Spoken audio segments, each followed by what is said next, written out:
일단 제가 태어난 집은 친가 외가 이렇게 할 것 없이 할머니 할아버지 모두 농사를 짓는 그런 집이었어요. 그나마 다행인 것은 밭을 빌려서 하는 게 아니라 우리 집 밭이어서 그나마 먹고 살만하단 정도였죠. 제 밑으로는 남동생이 하나 있었죠. 절 낳기 전 아버지는 서울에서 일하겠다고 말을 하며 상경했습니다. 그렇게 작은 구멍가게를 하나 얻었고 그곳에서 겨우겨우 입에 풀칠만 하며 살았는데 요즘 과일들이 금값이라 마음 편하게 못 사먹는다고 하지만 당시 저에게는 그런 말들이 필요 없었습니다. 구멍가게에서 팔다가 남아 썩게 되거나 더 이상 팔지 못하는 과일들은 썩은 부분을 빼놓고 먹곤 했었거든요. 저도 몰랐는데 그게 한으로 남았나 보더군요. 동생은 추운 날 남의 집 창문 밖에서 TV 화면만 보고 서 있을 정도로 저희 집은 아무것도 없이 그저 그렇게 살고 있었습니다. 그래서 부모님이 고생하시는 모습을 보고 저랑 동생은 열심히 돈 벌어야겠다고 생각했고 전 공부를 좀 해서 인문계 고등학교를 들어갔는데 이러다가 돈 벌기까지 너무 오래 걸릴 것 같았습니다. 그래서 졸업하자마자 회사 경리를 뽑는 자리에 무작정 지원했죠. 들어가니 사장님이 절 보고는 뭘 믿고 지원했냐고 하더라고요. 그래서 저는 머리가 좋아서 금방 배운다고 그냥 당당하게 말했습니다. 그러니까 피식 웃으시더니 제 모습이 꽤나 당돌해 보였는지 다음날 전화가 와서 다음 주부터 출근하라고 합격했다고 하더라고요. 제 동생은 공업고등학교를 나와서 기술을 배워먹고 살겠다면서 열심히 공부했습니다. 역시 기술을 배워야 오래 먹고 살 수 있다면서요. 참 어린 나이에도 똘똘하다 싶었죠.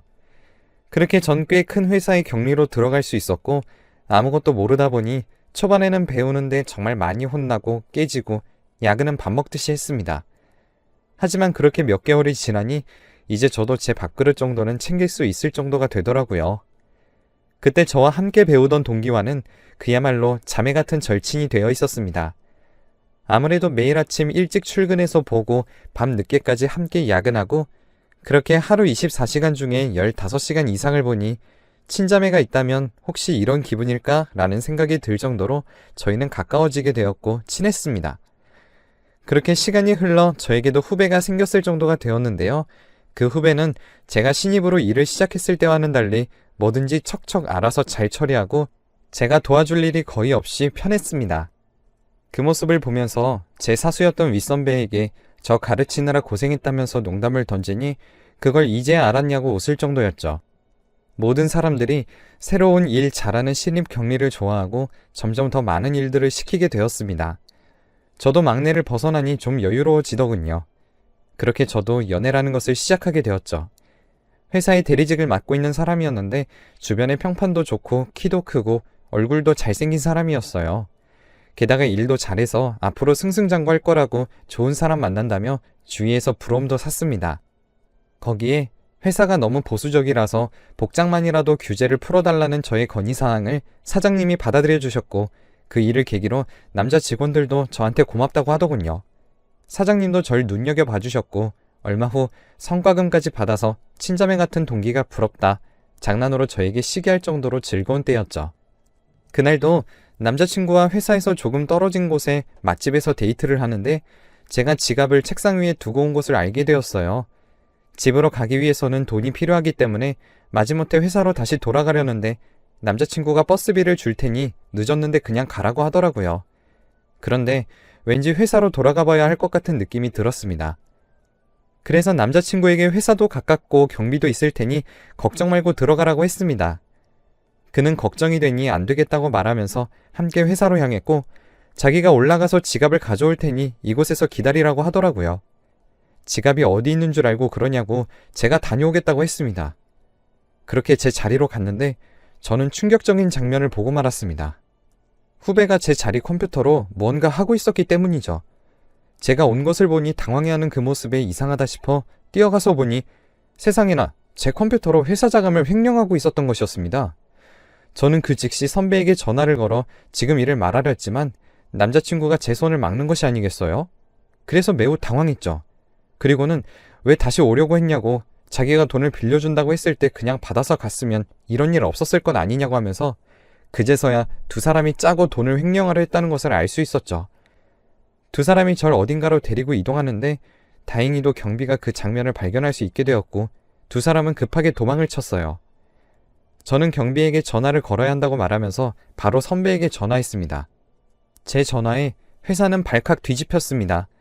자칫 제가 횡령한 사람으로 죄를 뒤집었을 뻔했지만 경비가 상황을 잘 설명해 주었기 때문에 전 횡령을 잡은 사람이 되어 있었죠.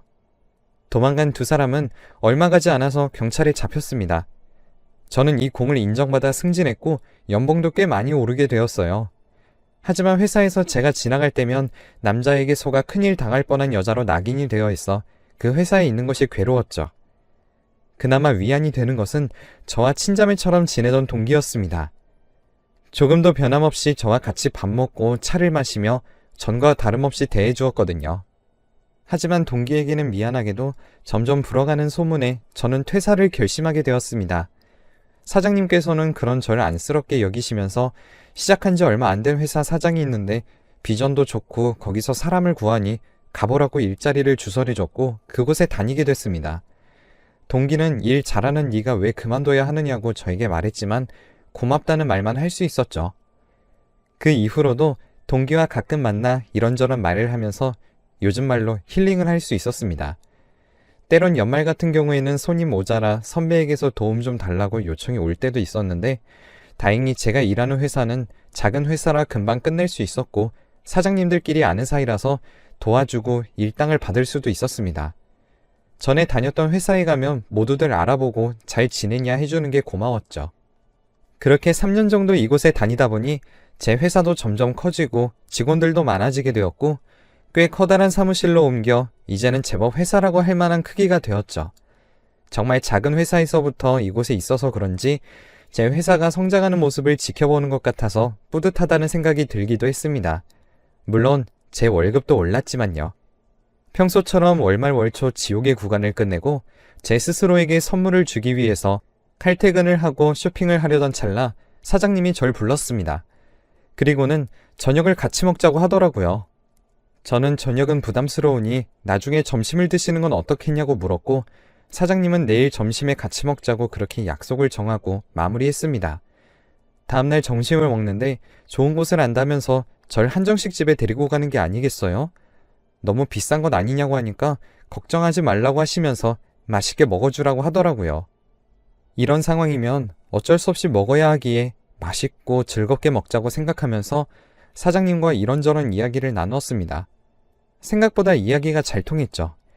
그리고 사무실로 다시 들어가려고 하는데 사장님이 저에게 주말에 약속을 잡아도 되겠냐고 영화를 같이 보고 싶다고 하는 겁니다.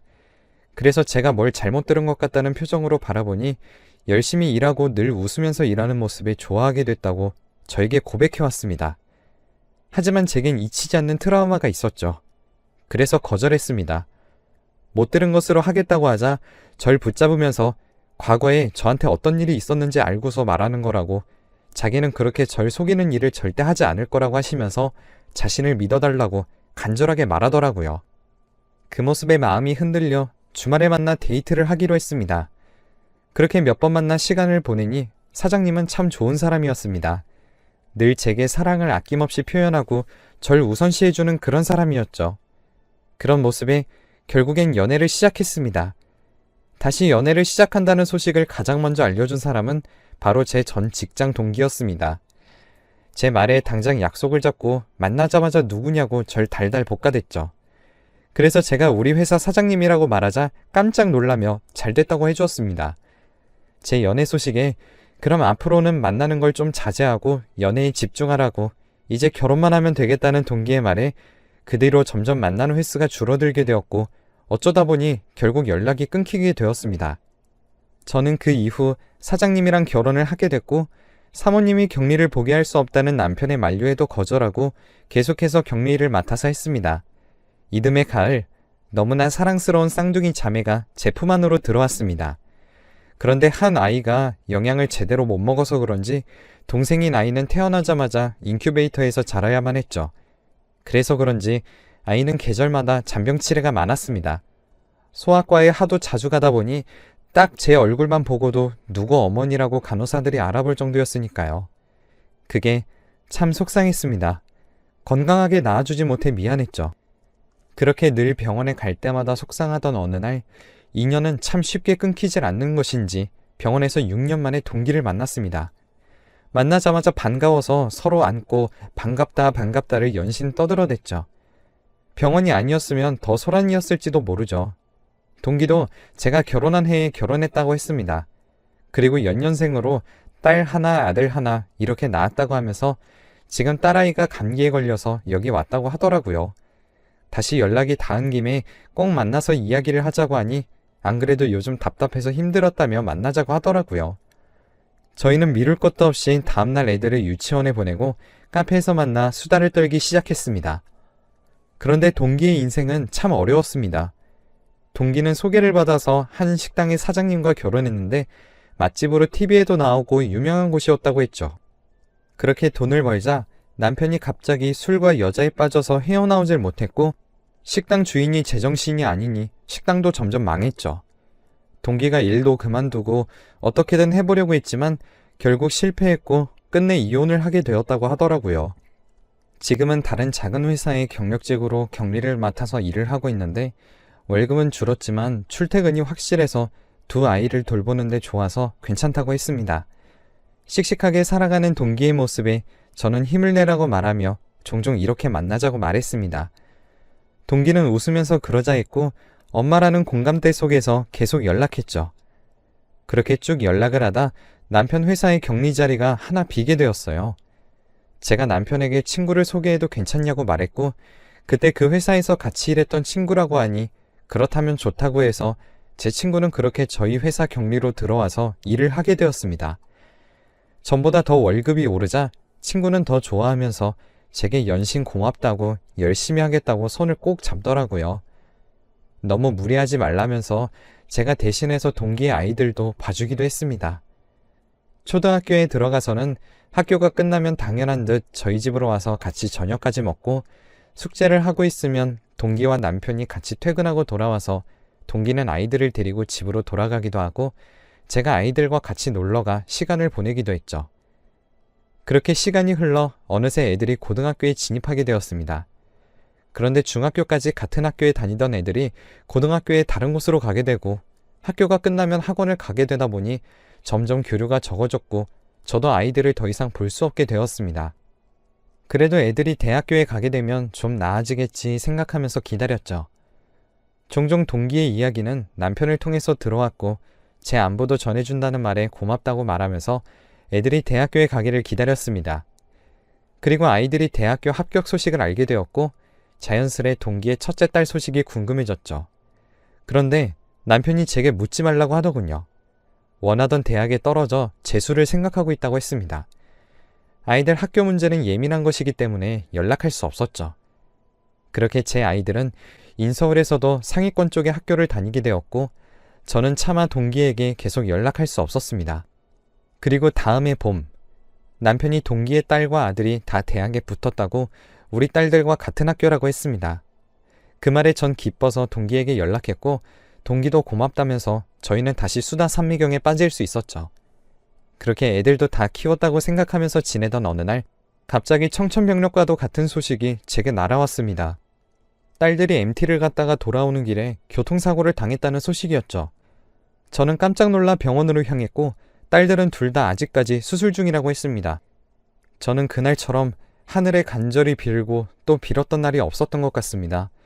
하지만 제 기도가 모자랐던 탓인지 딸 하나는 깨어났지만 다른 딸은 식물인간이 되어버렸습니다. 참 충격적이었어요. 그래도 전 포기하지 않고 딸을 열심히 간병했는데 이번에도 둘째가 아파진 모습에 엄마가 생에 무언가 크게 잘못을 했고 그래서 네가 계속 아픈가 보다 말하면서 포기하지 말라고 계속 말해주었습니다. 쌍둥이라 그런지 첫째도 제 동생의 모습에 마치 제가 아픈 것처럼 힘들어하면서 쭉 간병했고 동기의 자녀들도 자주 찾아와서 계속 말을 걸어주며 심심하지 않게 하는 것이 좋다면서 곁에 있어 주었습니다. 그 모습에 참 제 엄마를 닮아서 성품도 좋다 생각하면서 고맙다고 나중에 이모가 꼭 보답하겠다고 말하면서 미래를 약속했습니다. 그런데 어느 날 병원 안 편의점에서 마실 것을 사러 내려온 잠깐 사이 간호사에게서 호출이 와 급하게 병실로 올라갔습니다. 그곳에는 딸이 눈을 깜빡이면서 누워 있었습니다. 저는 다가가 딸의 손을 잡아주면서 고맙다고, 정말 고맙다고 말했죠. 딸이 식물인간이 된 지 3년이 되던 해였는데 딸이 다시 돌아와 준 것만으로도 고마웠습니다. 그런데 딸은 무언가 하고 싶은 말이 있는 건지 제 손을 꽉 잡았습니다. 대체 뭘 말하고 싶은 건지 귀를 가져다 대보았지만 오랜 시간 목을 쓰지 않아서 그런지 말하는 걸 어려워했습니다. 저는 천천히 말하라고, 전 여기 계속 있을 테니 목이 괜찮아질 때까지 무리하지 말라고 했습니다. 제 말에 눈물 흘리는 딸의 모습에 대체 무슨 일인지, 혹시 무서웠던 것은 아닌지 걱정되기 시작했죠. 딸은 눈을 뜬 그 뒤부터 열심히 노력하면서 몸을 회복하기 시작했습니다. 딸의 소식에 동기도와 축하한다고 제 손을 꼭 잡았는데 평소 동기에게 하던 것과 다르게 딸이 쌀쌀맞게 굴어 제가 다 미안하다면서 아직 회복이 덜 되어서 그렇다고 말하며 동기를 내보낸 것이 한두 번이 아니었습니다. 딸이 어느 정도 목소리를 회복하고 엄마라고 저를 부르자 전 눈물이 나더군요. 딸의 목소리가 그렇게 반가운 적이 없었습니다. 그때 마침 옆에 있던 첫째도 눈물을 뚝뚝 흘렸죠. 하지만 둘째는 결의에 찬 표정으로 하고 싶은 말이 있다며 더듬거리며 말을 하기 시작했어요. 계속 쉬고 물을 마시고 하느라 2시간 동안 힘들게 말을 풀어나간 둘째는 말을 끝마친 뒤에 이제야 내려놓았기 때문인지 그대로 잠에 빠져들었고, 모든 이야기를 들은 저 그리고 첫째는 충격에 빠져서 서로를 멍하니 바라만 보고 있었습니다. 내용은 추잡하기 그지없었습니다. 알고 보니 제 남편과 동기가 바람을 피우고 있었다는 것이었습니다. 그것도 딸아이가 있는 곳에서 이야기를 했다고 하는데 동기가 남편의 회사를 오기 전부터 두 사람은 이미 관계를 맺은 뒤였다고 하더군요. 같은 회사에서 일을 하고 있고 동기를 회사에 소개시켜준 사람이 다름 아닌 저였기에 같이 밥을 먹으러 나가도 그 누구도 이상하다 생각하지 않았고, 그렇게 그 둘은 점심시간을 이용해 불륜을 저질렀다고 합니다. 두 사람의 대화를 들으면서 너무 힘들었다면서 당장 몸을 일으켜 고래고래 소리를 지르고 싶어 이리저리 움직였지만 움직여지지 않는 몸 때문에 답답하고 제 모습이 눈앞에 아른거려서 가슴이 미어졌다고 했습니다. 거기다 하루는 1인 실인 병실에서 두 사람이 다정하게 대화하는 소리를 들었다고 하는 딸아이의 말에 손이 바들바들 떨릴 정도였죠. 첫째는 둘째가 한 말을 다 녹음해 놓은 상태에서 잠들어 있는 둘째를 보며 제게 어떻게 할 것이냐고 물어보더라고요. 저는 첫째에게 미안하지만 네 아버지를 용서할 수 없을 것 같다라고 말을 했고, 첫째도 엄마, 우리 다 컸으니 그런 건 걱정하지 마. 알았지? 라면서 절 꼭 안아주었습니다. 그렇게 첫째에게 둘째를 부탁하고는 남편이 있는 집으로 돌아갔습니다. 제가 돌아오자 남편은 고생했다면서 참 젠틀한 모습으로 절 맞이했습니다. 남편의 그 모습이 가증스럽기까지 했죠. 저는 남편에게 둘째가 깨어났다고 말했고 남편은 자리에서 벌떡 서서 기쁜 듯이 바라보았습니다. 그리고는 서둘러서 병원으로 가려는 모습에 제가 말렸습니다. 대체 왜 말리냐는 남편의 모습에 제가 한마디 했죠. 둘째가 아빠 얼굴 안 보고 싶어 한다고 말이에요. 그러자 남편이 당황스러워했습니다. 그래서 전 첫째가 보내준 음성 파일을 틀어 남편에게 들려주었어요. 그 내용을 들을수록 남편의 표정은 점점 하얗게 질려갔고 저는 이미 들었던 내용이지만 더 화가 차오르기 시작했죠. 남편은 무릎을 꿇더니 제게 잘못했다고 용서해달라며 싹싹 빌더라고요. 회사에 오기 전부터 그런 거면 몇 년을 속이고 바람을 피웠던 거냐고, 하다하다 딸의 병실에서 둘이서 뭐하는 짓이었냐며 아파서 누워있는 딸을 보면서도 애정 행각을 하고 싶었냐고 마구 따졌습니다. 그러면서 이혼을 요구하자 남편이 제 손을 꼭 잡으면서 무언가에 홀렸던 것 같다며 한 번만 용서해달라고 손발이 다 닳도록 빌더라고요. 그래서 홀렸다고 하기에는 너무 긴 시간 동안 걔랑 붙어 먹었고 되돌릴 수 있었던 많은 시간들이 있었지만 되돌리지 않은 것은 당신 잘못이라며 소리를 지르며 화를 냈습니다. 그러던 와중 첫째에게 전화가 왔습니다. 동기와 그 자녀들이 병원에 왔다는 소리였어요. 수화기 너머로 소리를 들었는지 남편이 벌떡 일어나 나가려는 것을 그냥 나가서 영영 들어오지 말라고 하니 못 나가더라고요. 저는 남편을 보면서 말했습니다. 제게 사귀자고 했을 때 했던 말 기억 안 나냐고, 절 속이는 일은 절대 안 할 거라고 하지 않았냐고, 그러면 적어도 날 기만하는 일만큼은 하지 않았어야 하는 거 아니냐고 하자 남편은 그 자리에서 망부석이 된 듯 어깨가 축 늘어져서는 땅만 보고 서 있었어요. 그런 남편을 돌아보지도 않고 그대로 집 밖으로 나섰습니다. 저는 느긋하게 택시를 타고 병원으로 갔더니 병실 밖에서 들어오지 못하게 하는 첫째와 대체 왜 이러냐고 말하는 동기, 그리고 자녀들이 서서 대치하고 있었습니다. 저는 동기에게 다가가서 물었습니다. 혹시 얘네들 아빠가 우리 애 아빠는 아니지? 제가 던진 말에 동기의 눈이 매우 커졌습니다. 동기의 자녀들은 대체 이게 무슨 말이냐고 동기를 보며 물었고, 동기는 제가 다 알았다는 사실에 대체 어떻게 알았는지 동공을 이리저리 굴리더군요. 그래서 저는 동기의 아들, 딸들에게 웃으면서 네 엄마랑 내 남편이 바람났다더라. 그걸 식물인간이었던 내 딸이 다 들었다더라. 라고 말하자 두 아이들은 처음엔 깜짝 놀라했죠. 그리고는 이내 엄마를 바라보며 설마 엄마 진짜야? 아니지? 라며 빨리 해명하라는 식의 간절한 표정으로 제 동기를 바라보았습니다. 동기는 제게 표독스럽게 말하더라고요. 제 남편과 놀아난 것이 맞다고 말이에요. 그러면서 제게 따지더군요. 같은 회사에 올 정도였으면 비슷한 스펙이라는 건데 저는 회사에서 대우도 받고 사장님 눈에까지 들어서 승승장구했었냐고요. 남자에 속아서 안 좋은 일이 있었다지만 결국엔 그것도 다 좋게 된 거 아니냐고, 그걸로 그만두고 이상한 스타트업으로 이직해서 회사를 떠나는 제 모습을 보며 우월감을 쭉 느끼고 싶었는데 사장이랑 결혼하는 모습이 배알 꼴렸답니다. 자기도 그래서 사장을 소개로 받았는데 쓰레기를 소개받았다고. 그런데 제 남편을 보고 있으니 셈이 너무 났대요. 그래서 제 남편을 꼬셨다더군요. 처음엔 거절하는 듯 하더니 결국엔 놀아났다고 비아냥거리며 제게 말하는데 참 그런 모습을 처음 봐서 그런지 제게도 충격이더라고요. 동기의 자식들은 충격이었는지 그대로 바닥에 주저앉았고 전 동기에게 웃으면서 말해줬습니다. 난 누구와 다르게 다른 사람이 씹던 껌은 안 먹어. 네가 씹던 껌 그냥 네가 다시 씹어라. 나는 그 사람이랑 이혼할 테니 너 가져. 필요 없으니까. 라고 말하고는 그대로 병실 안으로 들어갔습니다. 잠시 뒤에 떠나는 발소리가 들렸지만 무시했죠. 제 남편은 이혼만은 참아주면 안 되냐고, 사랑한다고, 자신이 정말 사랑하는 사람은 저뿐이라고 제게 빌면서 잡더군요. 저는 이미 떨어진 정 다시 이어붙일 생각이 없으니 도장만 찍으라 했고 결국엔 위자료를 챙길 대로 챙긴 후 이혼할 수 있었습니다. 물론 그 동기에게도 상간녀 소송을 걸었습니다. 거기에 받은 돈까지 합쳐서 전 이제 조용한 마을에서 딸 2명과 함께 마음을 다스리면서 살고 있습니다. 이제 딸들도 시집을 가면 적적해지겠지만 사람 인생이라는 것이 혼자 왔다가 혼자 가는 것이잖아요. 그런 것엔 연연하지 않고 지쳐있는 제 심신에 조금이라도 평안을 되찾으려고 합니다. 여러분도 하루하루 소란 없이